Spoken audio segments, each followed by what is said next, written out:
Richard Hale, the CEO, tore my salary adjustment request in half. He didn't hesitate. He didn't skim it. He didn't pretend to consider it. He smiled first, an easy, confident curl of the mouth, then pulled the paper apart with a slow, deliberate motion. Rip. The sound cut through the conference room louder than any raised voice. "Well," he said, still smiling, "this saves us some time." A few people laughed, not because it was funny, because silence in front of power feels dangerous. 5 minutes earlier, I had been standing at the screen, walking the entire department through our quarterly results. Revenue stabilized. 3 enterprise clients renewed against expectations. A compliance issue resolved quietly before legal ever touched it. I finished the presentation the way I always did, brief, factual, unemotional. Then I mentioned the request, filed through HR, benchmarked to market, aligned with expanded scope. The story you're about to hear is a fictionalized narrative inspired by real workplace dynamics. Some details have been dramatized using AI to highlight ethical and professional consequences. If this kind of story isn't for you, feel free to step away, get some rest, and take care of yourself. My name is Bella Carter. I was Director of Operations Integration, the point where engineering, sales, and key clients met when something was about to break. When systems held, it was invisible. When they didn't, I was the call people made after hours. Richard dropped the torn paper on the table between us. "This," he said, tapping it with one finger, "isn't how you earn more."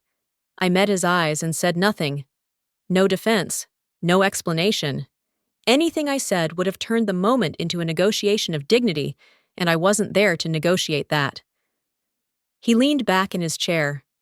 Satisfied, Richard Hale controlled the budget. He believed in efficiency. He liked reminding people that anyone could be replaced if the price was right. The meeting moved on. My slides stayed on the screen. My voice did not. I closed my laptop when it was clear I was no longer needed. Around me, the office kept humming, systems running, calendars filling, confidence intact. At my desk, I opened my notebook and wrote a single line. Not anger, not a resignation, just a reminder to return a call I had postponed earlier that morning. I stood up quietly, leaving everything exactly as it was, including the mistake no one in that room realized had just been made. I hope you're doing okay right now mentally. Especially if the day's been heavy, maybe take a moment to warm a cup of herbal tea and sit somewhere quiet, just to let the noise settle. Tell me where you're listening from. I read every comment. And if stories like this matter to you, subscribing helps us keep going.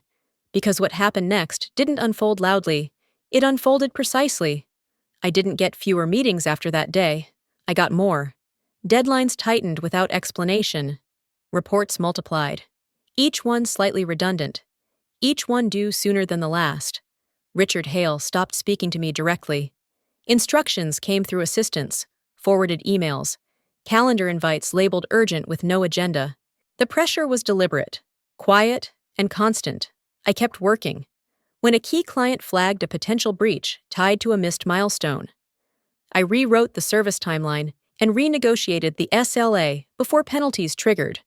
When engineering reshuffled staff mid-project, I stayed late aligning expectations so revenue wouldn't slip. A compliance review surfaced an issue that could have escalated to legal. I corrected the documentation and closed it before anyone upstairs noticed. In executive meetings, Richard summarized the outcomes.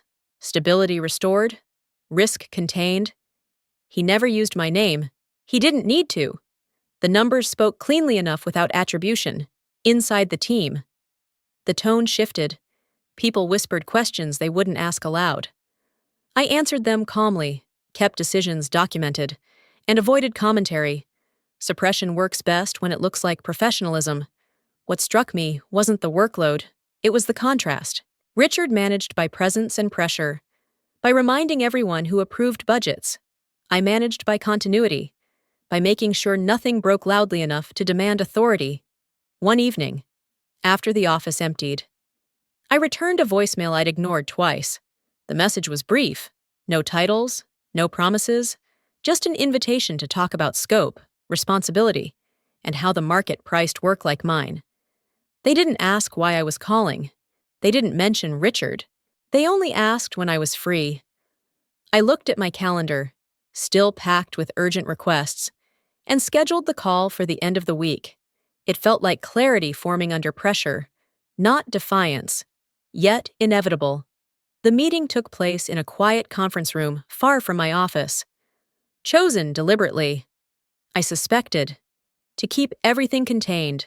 Across the table sat Daniel Brooks, Vice President of Operations at Meridian Systems, the company our sales team had spent years calling aggressive. He didn't open with small talk. He didn't ask why I was there. He slid a printed packet toward me and said, "We've reviewed your scope of work, not your title, your outcomes." Inside were numbers I recognized because I had produced them: retention percentages, recovery timelines, contract stabilizations. Daniel spoke calmly, as if reading weather data. "You manage risk across departments, you reduce client churn, you prevent escalation before it becomes visible."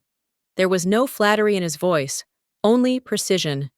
We talked for 40 minutes, about decision authority, about reporting lines, about what happened when priorities conflicted.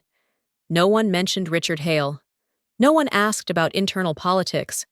The past felt irrelevant, already distant. At the end, Daniel folded his hands. "Our offer reflects market alignment," he said. "Base compensation is double your current package, full operational autonomy within defined boundaries. If that doesn't work for you, we'll adjust the structure, not the number." I didn't respond immediately. Validation doesn't always arrive as relief. Sometimes it lands quietly, forcing you to reconsider old assumptions. What struck me wasn't the salary. It was the absence of negotiation around worth. My value hadn't been debated. It had been calculated. I declined to counter. I asked for time. That evening, back at my desk. The office felt further away than usual. Emails kept coming. Deadlines remained aggressive. Yet something fundamental had shifted. Distance had replaced urgency. The next morning, I submitted my resignation through HR. 2 weeks' notice, standard language, no explanation. I didn't reference compensation. I didn't reference the meeting. I didn't mention the torn paper. I closed the form, logged out of the system, and returned to my work. Calm settled in, steady and unmistakable. As the market quietly finished, repricing what authority never bothered to understand, nothing else needed to be said or explained. If you were me at this moment, what would you do? Leave a comment below. The day I submitted my resignation, nothing dramatic happened. Richard Hale glanced at the email, nodded once, and said, "Understood." No questions, no pause, no attempt to reframe the decision as mutual. His indifference felt rehearsed, almost courteous, as if disengagement itself were a leadership skill. Human resources moved faster than expected. An exit checklist appeared in my inbox within minutes. Access timelines, badge return, knowledge transfer sessions scheduled into neat half-hour blocks. I signed the NDA addendum without comment. Compliance confirmations followed, each one automated, polite, and absolute. The system knew exactly how to process departures. It didn't ask why they occurred. During handover meetings, I explained workflows without emphasis.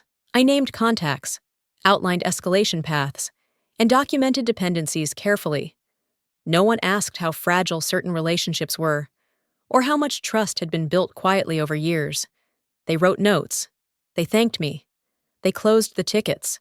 Richard never attended those sessions. He didn't need to. Authority assumes continuity will handle itself. What surprised me was the silence. Not a single executive asked what had prompted my decision. No one asked where I was going. The absence of curiosity was almost instructive. It suggested confidence that systems mattered more than people, that roles were containers easily refilled. My last day arrived without ceremony. I turned in my badge, signed the final acknowledgement, and walked out past the same glass walls that had once framed urgency. The office hummed on schedule. 2 weeks later, I started my new role. Different building, smaller meetings, clear authority. On my first morning, a colleague forwarded me a link with a short note, "Saw this and thought of you." It was a job posting, my old title, expanded responsibilities. The salary range was marked competitive. I closed the link without comment and returned to my work. Somewhere between the checklist and the posting, the lesson had already taken shape. Departures handled without reflection don't end relationships. They expose how replaceable leadership believes judgment to be. By then, the process was complete, efficient, and quietly educational for anyone paying attention to how systems remember. The posting went live on a Monday morning, quietly, without announcement.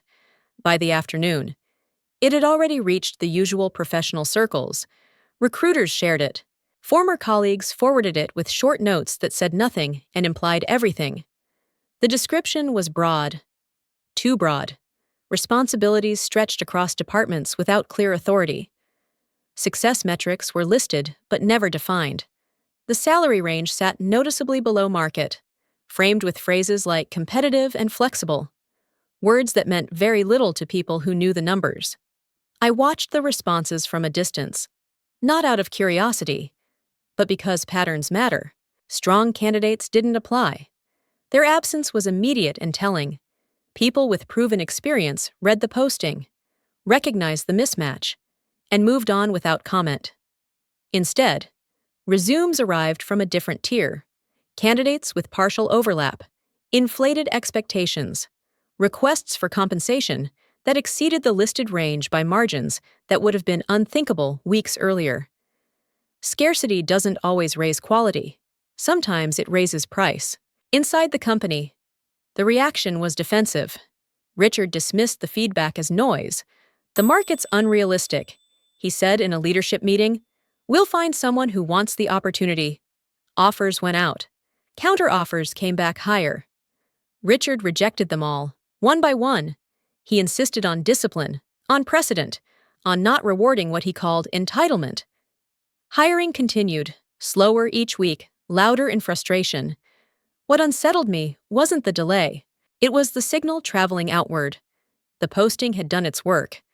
Without saying a word, it told the market how the company valued judgment, scope, and experience. Professionals listened. At my new desk, I focused on integration plans and onboarding meetings, yet every few days, another message arrived from someone still inside. "We're still looking," they said. "It's harder than expected." Irony doesn't announce itself, it accumulates. By the time leadership notices the pattern has already been interpreted by everyone else. No explanation followed, no correction appeared, and the search continued forward. Steady and certain, proving that signals ignored internally grow louder externally. Long before results make their cost impossible to deny to leadership teams. Don't leave yet, the next part is where everything starts to shift. The questions started arriving quietly, almost politely. The week after the hiring search stalled, they came from accounts I knew well, the ones that rarely escalated because they trusted continuity more than promises. The subject lines were careful: clarification, update request, nothing urgent. Yet everything was. One call came in late afternoon. "We heard there's been a change." The client said, "Who's our primary contact now?" I explained the transition the way I had been taught to. Calm, neutral, procedural. What I couldn't provide was the depth they were used to. The follow-up questions kept coming. Who signs off if timelines slip? Who owns escalation if compliance flags something? Each answer felt thinner than the last. Another client was more direct. "Our contract mentions a review if key personnel change," she said. "We'd like to activate that clause." Her tone wasn't hostile. It was precise. That clause existed for a reason. When responsibility shifts, capability must be reassessed. The legal team requested updated risk documentation. Operations was asked to outline mitigation plans. Sales wanted reassurance language. Meetings multiplied. But clarity did not. Inside the company, responses fragmented. Someone covered process, someone else covered delivery. No one connected the two. I listened in silence as leadership reassured themselves. "We're aligned. Richard said on one call. This is routine. It wasn't. Clients noticed the difference immediately. Where I once answered with context, they now received pieces. Where certainty used to shorten calls, hesitation extended them. Exposure doesn't arrive as accusation, it arrives as comparison. During one review, a client paused and said, "We're not questioning intent. We're questioning coverage." No one replied right away. By Friday, the tension had shifted from internal to external. A message came through legal, brief and formal. The client requested a temporary pause on expansion until the review concluded. No penalty, no threat, just distance. The system had done what it was designed to do. It surfaced a gap leadership insisted did not exist. No one raised their voice, but everyone understood the implication.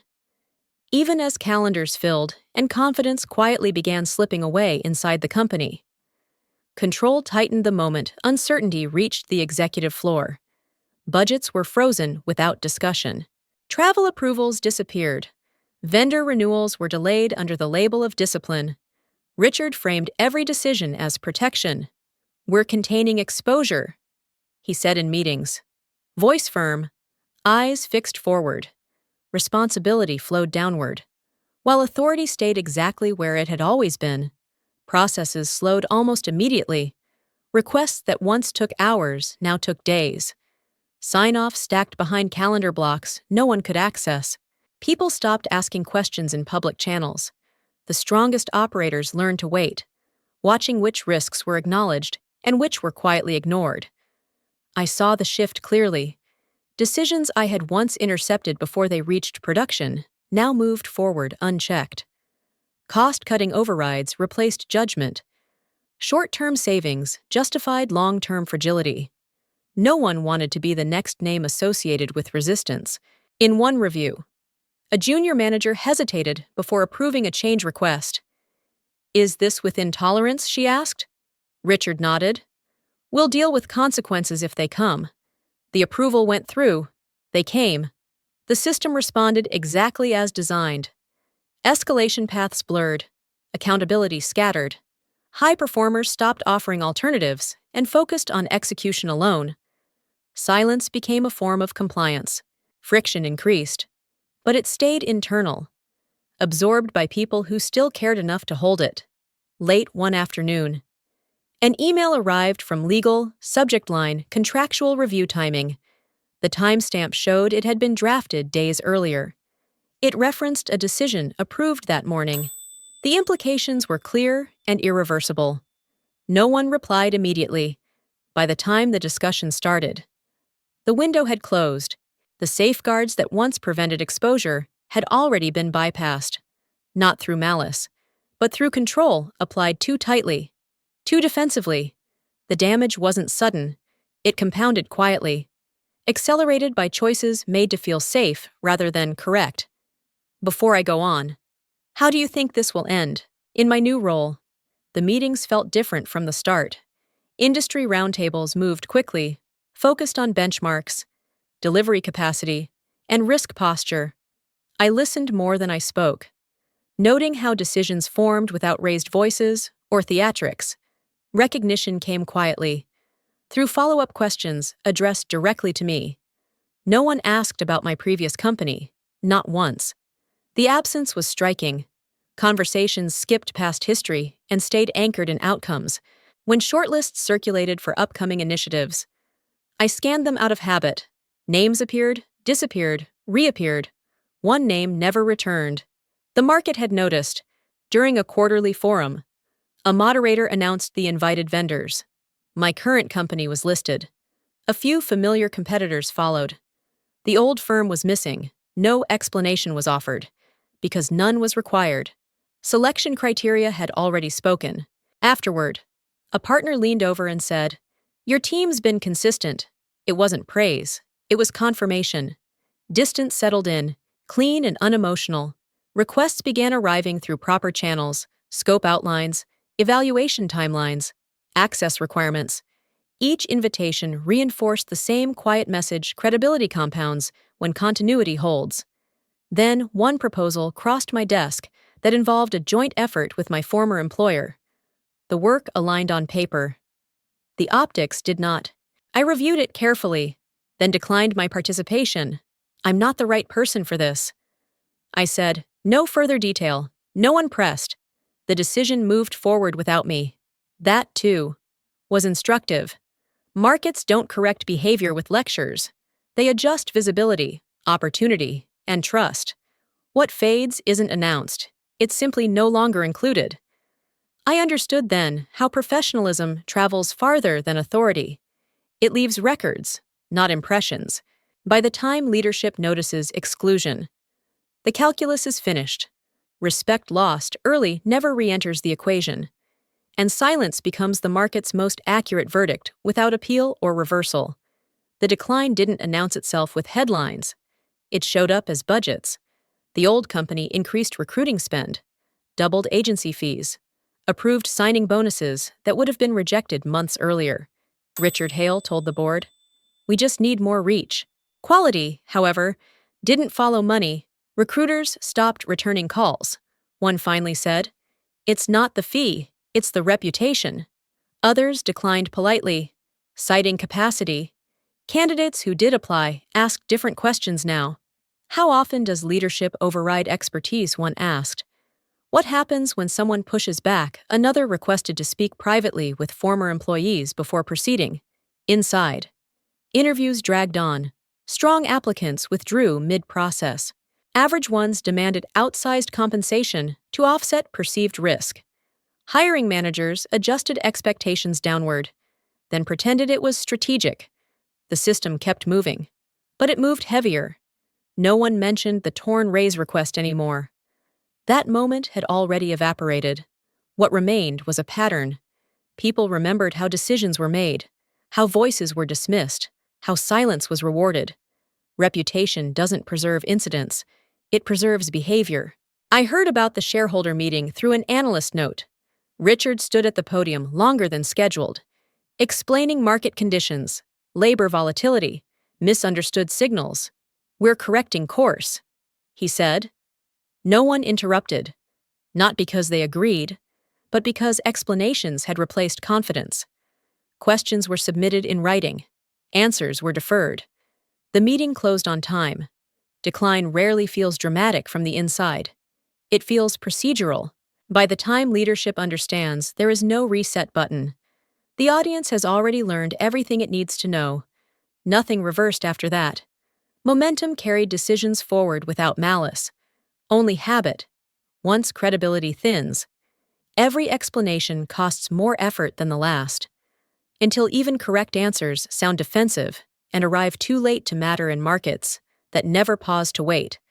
There was no final confrontation, no dramatic moment to point to. The resolution arrived quietly, like most things that are finished properly. In my new role, days moved forward without reference to what had come before. Projects closed, decisions landed, outcomes spoke for themselves. From time to time, fragments surfaced. An automated rejection email from a recruiter I recognized, thanking a candidate for their interest. A meeting agenda circulated without a familiar client name attached. Small absences, precise and complete. I didn't feel satisfaction watching it unfold. I didn't feel regret either. What I saw was a chain of reasonable choices, each defended in isolation, forming an ending no one had intended and no one could reverse. Nothing here required revenge. It required only consistency. Richard Hale still appeared in updates and quarterly summaries.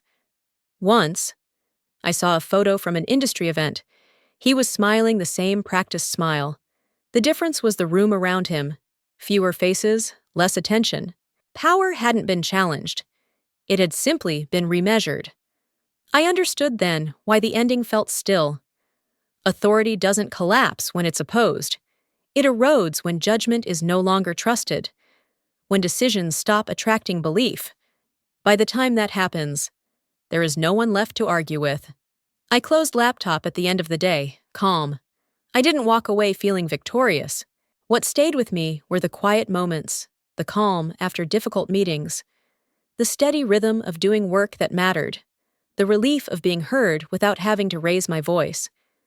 Sometimes growth doesn't feel like winning, it feels like breathing easier, like realizing your worth doesn't need defending when it's finally placed where it belongs. If you've been listening this far, I hope you'll stay with me until the end. Stories like this don't end loudly, but they linger. I'd really like to know where you're listening from right now. And if something here resonated, feel free to leave a comment, tap like, or share it with someone who might need it. Subscribing helps us keep telling these quiet stories. I hope to meet you again in the next one.